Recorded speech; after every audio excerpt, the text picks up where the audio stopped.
je viens de jouer un de mes instruments de prédilection. C'est la flûte Louis Lotte, numéro 2862, qui a appartenu à Joseph Rampal et que Bernard Duplex met à ma disposition pour cet enregistrement très gentiment. Et c'est vraiment une des Louis Lotte que j'aime le plus jouer pour la légèreté de son mécanisme, la finesse de sa sonorité, la chaleur dans le grave. Et c'est très représentatif des instruments, bien qu'elle soit faite en 1880, par le successeur immédiat de Louis Lotte, qui était Villette. Elle est représentative des instruments qui étaient très recherchés au début du XXe siècle par les plus grands flûtistes. Et donc, je le joue très volontiers pour tout le répertoire des années 1900 à 1920.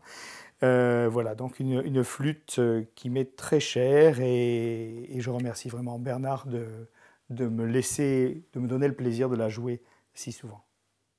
Cette flûte est de la marque Louis Lotte.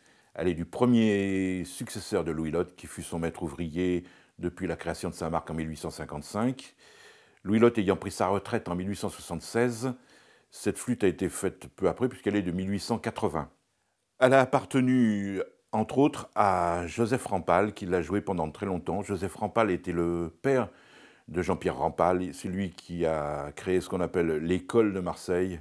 Donc il y a eu plusieurs élèves prestigieux, comme Maxence Larieux, Philippe Pierlot, Alain Marion et Jean-Pierre Rampal. Donc il l'a joué pendant très longtemps, et son fils Jean-Pierre, au début de sa carrière professionnelle, donc dans les fins des années 40, début 50, là, lui a emprunté et a fait plusieurs enregistrements assez prestigieux, dont des sonates avec la pianiste Lily Krauss.